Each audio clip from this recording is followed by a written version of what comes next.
and good evening. I'm Melisa Idris. Welcome to Consider This. This is the show where we want you to consider and then reconsider what you know of the news of the day.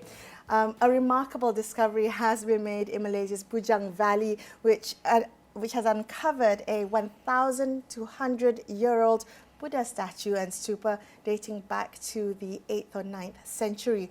Now, this find at the Bukit Choras archaeological site in Kedah predates even the renowned Angkor Wat and Borobudur. So joining us on the show today, our guest, Dr Nasha Rodziadi Khaw, who is the project leader for the Bukit Choras Archaeological Project.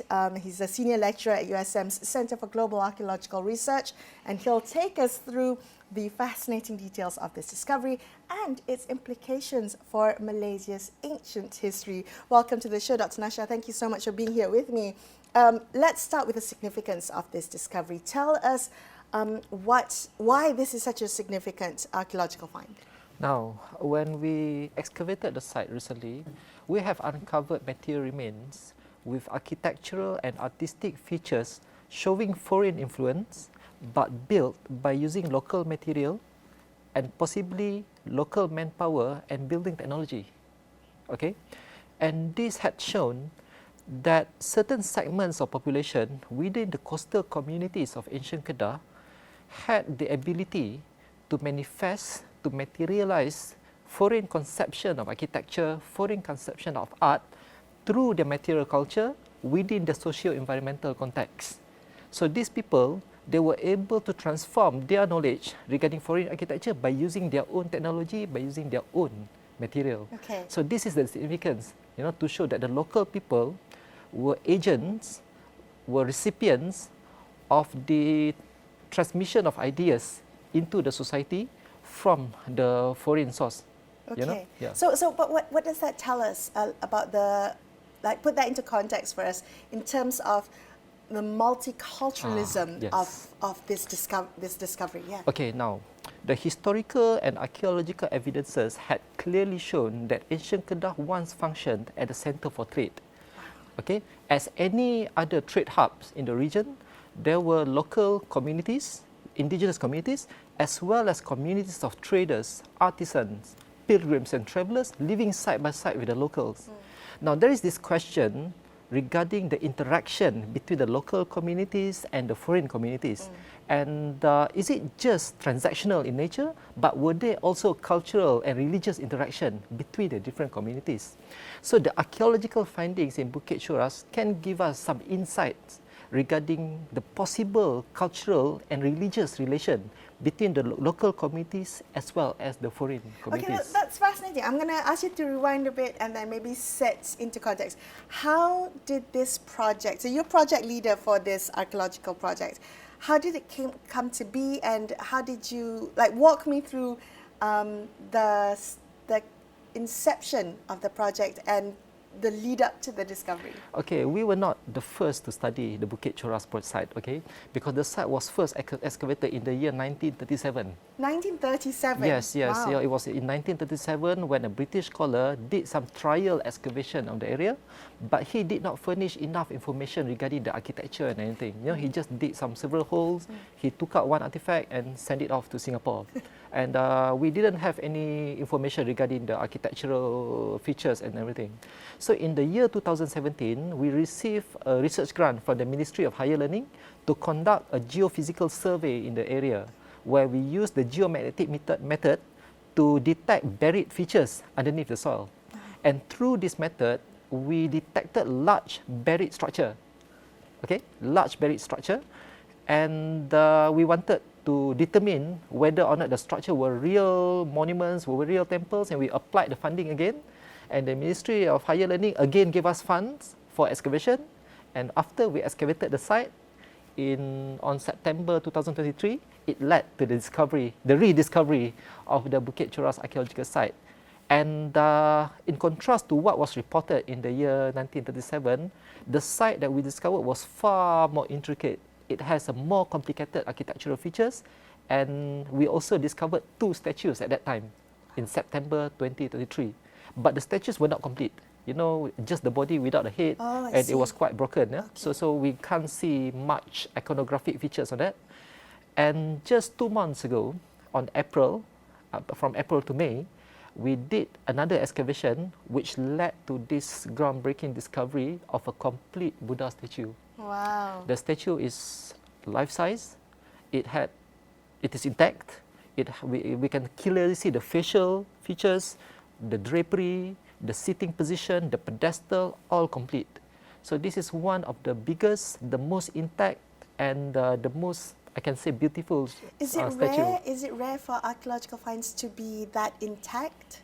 Archaeological research has been going on in Bujang Valley for more than 150 years. This is the first time that we discover a statue of this size and this state of preservation. You know, this is the first discovery of such a well-preserved statue. The most important thing is its original position. What do you mean by that? Okay, you see, most of the religious remains in the Bujang Valley were discovered before the 1970s. Okay. Okay, and during this time, the archaeological research was not very systematic, was not very scientific. Okay. So they excavated the site just to expose the structure and to take out the artifacts, but they did not actually make a meticulous record regarding the position of the statues, the position of the artifacts. Okay, so this time we have a more scientific method, a more systematic method where we properly record the spatial distribution of the statues. Dr. Nasha, why is that important? Why is it important to know how the statues are that is placed and why? extremely important. Why? Because we need to know the association between the structure and the statue. So we need to understand the ritualistic aspect of the statue, and it is true by knowing the original position of the statue, then we can be able to interpret the function of that statue. So the statues discovered before this, most of them are random findings. So we are not clear about the association between the artifact and the structure.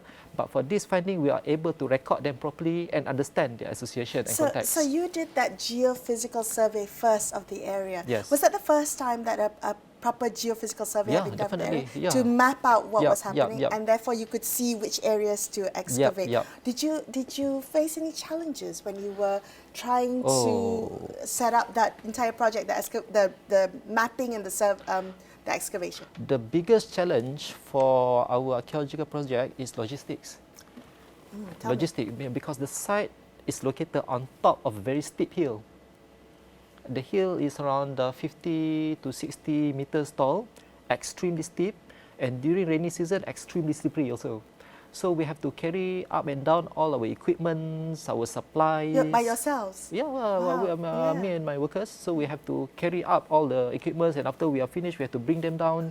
And during rainy season, it's horrible, you know, very slippery, and you can easily slip down, you know. So logistic and the safety is the main issues.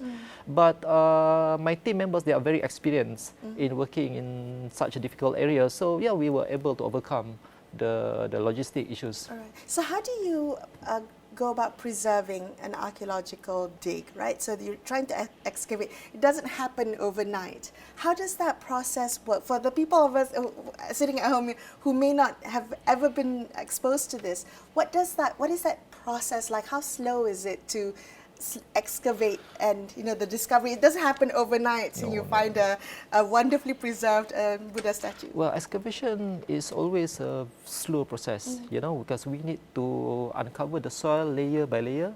We just use a soil scraper to remove the soil, and sometimes in one day we can only be able to remove 10 or 20 centimeters of soil. In a day? In a day, And sometimes. you're trying to excavate such a big area? Yeah, that's why I say that, you know, the excavation itself is going to take until 2027 or 2028. And so far, we have only excavated 30% of the whole site. There's more to be discovered. I think so, you know. So we have only excavated a small portion of the site, and there are more to be discovered. So, you know, it is a very slow process, and we need to be very careful because the site is extremely fragile. Extremely fragile. Okay, because the site is made of a material known as the laterite blocks, and when the laterite is exposed to the elements, then it can become quite brittle. So we need to tell the difference between the soil and the laterite, because the color is the same. So you need to know the difference when you are digging, so that you don't break the structure. So that's why we need to do the excavation very carefully, meticulously, and we should take our time. So you say that this will continue going on for several more years. How do you preserve a site so that it doesn't get damaged in the meantime? There are two types of preservation. Number one, the structure, and number two, the artifacts. For the artifacts, we would take them out and send it to USM. So it is going to be preserved in our conservation lab. Has it already been? Oh, they are all safely. It's all safely there. Safely transported to be preserved. To be preserved, in our conservation lab. And as for the structure, after our excavation, we are going to wrap it up with a plastic canvas. So when it rains, and they won't come into contact with water. And from time to time, we are going to visit the site to monitor the condition. How was that bringing down the artifacts down the hill?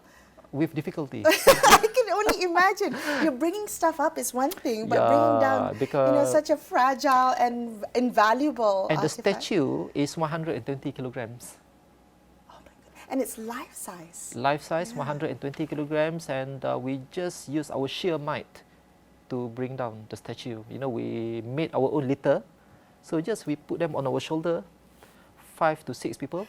I would have imagined something of such archaeological value would have, you'd call in like air supports and it'll be chopped down. So, but you carried it down. And now it's safe in USM. What is the next step for the artifacts? Now, aside from the statue, there are lots of other artifacts that we discovered. We have statues, we discovered Sanskrit inscription. We discovered pottery, we discovered iron objects.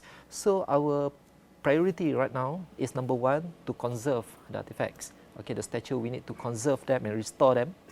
Number two is to analyze them. We need to carry out some chemical analysis to understand the chemical content of the building material. We also studied the iconography of the statue, comparative study, to see what kind of cultural influence the statue represents. So we need to compare this statue with others in India, in Southeast Asia. And also the pottery that we discovered, we also need to conduct some chemical analysis, chronometric dating. What does that mean? We need to understand the scientific dating of the material to know, to know the exact dating of the site. How old is it? So the 8th, 9th century is based on inscription. So we wanted to confirm the date by using a scientific method. And we also need to contextualize the findings. We need to look at all the artifacts and try to construct a narrative. So if I were to ask you what kind of questions we are trying to answer by studying these artifacts, how would you respond to that? There are 3 questions that we wanted to answer. Number one, regarding the cultural interaction between the indigenous population living in Bukit Choras with foreign influences coming from India or other parts of Southeast Asia. How does the site represent the material culture and building technology of the locals? That is question number one. Question number two is we wanted to understand the provenance of the cultural influence represented by the site. Is it Indian influence? Is it Southeast Asian influence? We need to understand that. And number three, we need to understand the context, the cultural context for the development of the site in the Bujang Valley. What was the reason that Bukit Choras was chosen by the early builders, as the area where a major Buddhist site was constructed? Right. Okay. Why? So why Bukit Choras was chosen? Why was it chosen? What makes Bukit Choras special? Yes, because it is quite strange that they built the temple in Bukit Choras, because Bukit Choras was located away from the population center of ancient Kedah. I can say that 99% of archaeological sites were found to the south of Gunung Jerai, and Bukit Choras is an isolated site located to the north all by itself. It stood alone. So we have yet able to understand why they built the site so far from other religious sites.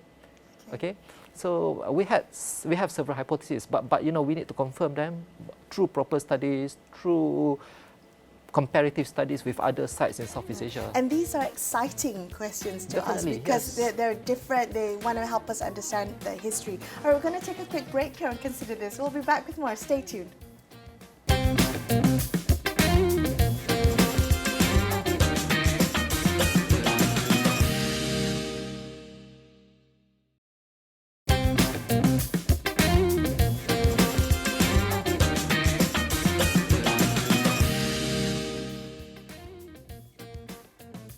Welcome back to Consider This. I'm Melisa Idris. I'm chatting today to our guest, Dr Nasha Rodziadi Khaw, who is the project leader for the Bukit Choras archaeological project, in which we had that wonderful, remarkable archaeological find there. He's telling us a little bit more about it.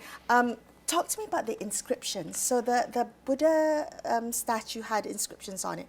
What is the significance of those Sanskrit inscriptions? Is that right? Okay. To date, we have discovered 2 inscriptions, not 1. Oh.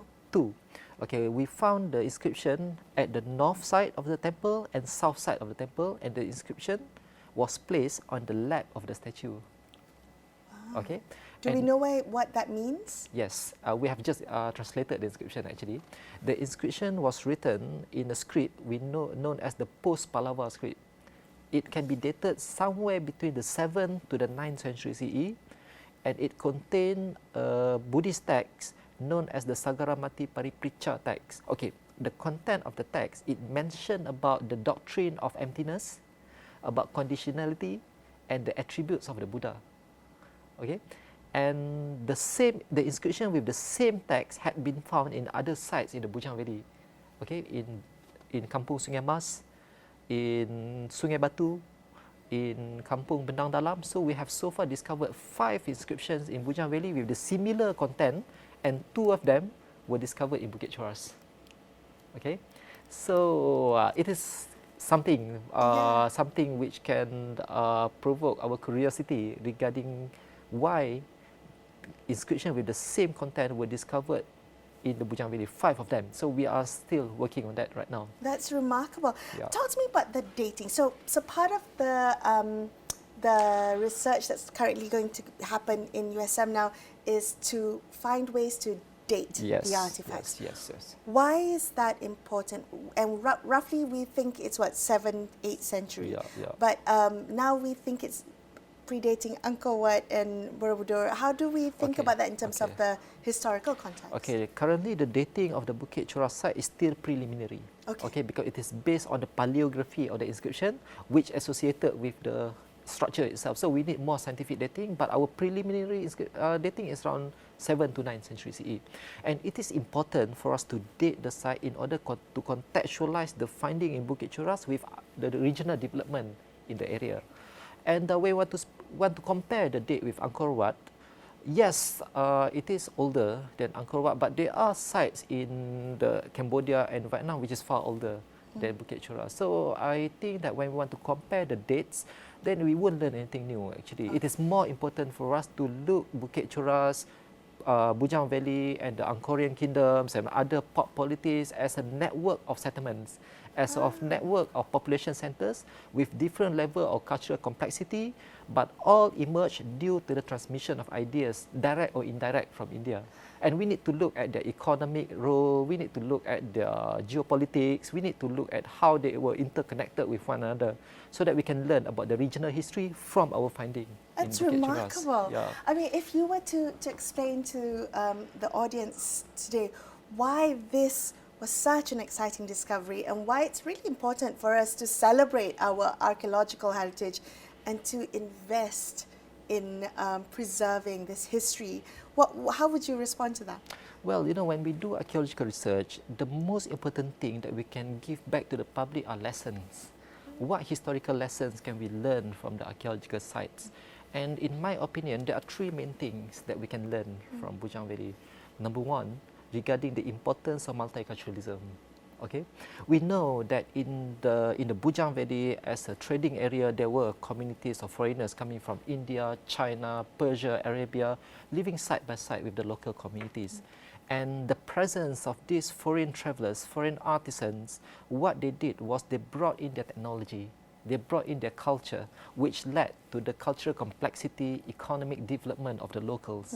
We know that there were iron smelting technology and big making industry in Bujang Valley, and they were Indian technologies, but adapted by the locals. Wow. The Chinese brought in their capitals. You know, there were lots of Chinese ceramic, and it led to the economic development. So, lesson number 1, multiculturalism can lead to economic progress, it can lead to cultural development. Lesson number 2, we know that ancient Kedah was a place where there was a diverse economic activities. There was trade, there was industry, there was exploitation of natural resources, which led to the economic development. So lesson number 2, we need to diversify our economy in order to develop. These are such contemporary lessons. Yes, and lesson number 3, and the most important thing, the decline of ancient Kedah was due to environmental changes. Wow, what do you mean by that? Okay, because we know that in the 14th century CE, the sea level went down. And because of the lowering of the sea level, the area which was used to be a port, it started to silt up and ships were not able to enter the port and led to the decline of ancient Kedah. And also it was due to the increased siltation. Maybe they opened too much settlement, silt started to go into the bay and ships were not able to harbour and led to the decline of ancient Kedah because of environmental changes. So the 3 main lessons that we need to promote from ancient Kedah is multiculturalism, economic diversity, and the importance of the environment. And it is something that we can relate with today. These are such contemporary lessons that we can take today and appreciate that in our lives. How is that effort going, the communication of this wonderful discovery to the public? Are you finding that there's interest, there's appreciation from the Malaysian public? Definitely. And the feedbacks that we got from the public is extremely encouraging. And thanks to the social media and thanks to you guys also, because the archaeological finding, not just in Bukit Choras, but also in other sites in Bujang Valley has been well promoted, and the public knows about what we found, and they are extremely curious to know more about our interpretations. That's wonderful. Yeah, and this can be able to interpret our academic findings into public narrative. Right. And the public would not like to know more, and we are happy to engage more with the public.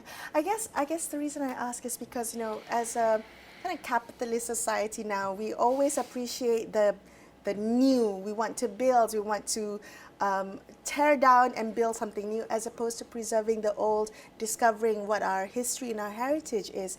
And as someone who has been in this field for a long time, are you seeing this appreciation for our history, our heritage? Are we preserving what we have enough? Is there enough support and appreciation and investment going into this? Well, I personally believe that the various stakeholders in the research of Bujang Valley are doing their best to physically preserve the sites, and as well as to bring more awareness to the public. So archaeological research is not just about research; it is also about community engagement program. It is about preserving the site, promoting the site for archaeotourism purposes. Oh. So all of the stakeholders have done their best, and we are looking forward to further promote the site. How do you feel about archaeotourism? So tourism driven by archaeological heritage. Well, I believe that archaeotourism is a good effort, to bring some economic value to the site. And public engagement. But it has to be done carefully, of course. We need to make sure that proper heritage impact assessment is being done before we promote the site. We need to also engage and empower the public, empower the local communities as well, so that they can take benefit from the development of the area. And also we need to make sure that there is some sort of economic spillover from the project to the local community. In your work, have you seen any other countries who do that well, who do the archaeotourism? Well, definitely, because we can see that in the big civilizations, of course, in Cambodia, in Java, so they have this kind of archaeotourism thing. Right. And in the Bujang Valley, it is something quite new, and this project of archaeotourism has started since 2010 by USM, in fact.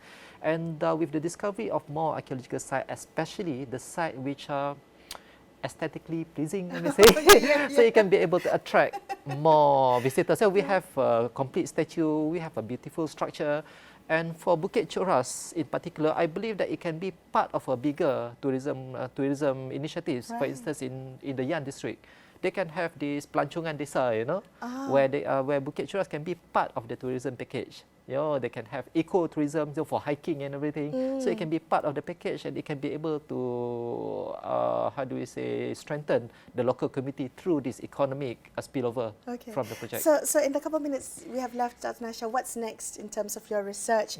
The next steps, you talked about a long period now, but what specifically is next? And what are you really hoping to discover through further excavations? Next, we are planning forward for the next excavation. Because as I mentioned earlier, we have just excavated 30% of the site. So it was in 3 phases. 3 phases. Now we are planning forward for the 4th phase of excavation, which is going to happen somewhere in next year. So within this year, we are going to focus on analysing whatever data that we are having, publishing them, and also lots of community engagement program to spread awareness regarding the importance of heritage, not only in Bukit Choras, but in also other parts of Bujang Valley and in Malaysia in general. Well, I hope to have you back to help us answer these 3 questions and to hear more about your discoveries, hopefully, at the site. Yeah, thank you so much for your time. Thank you. That's all we have for you in this episode of Consider This. I'm Melisa Idris, signing off for the evening. Thank you so much for watching. Thank you. Good night.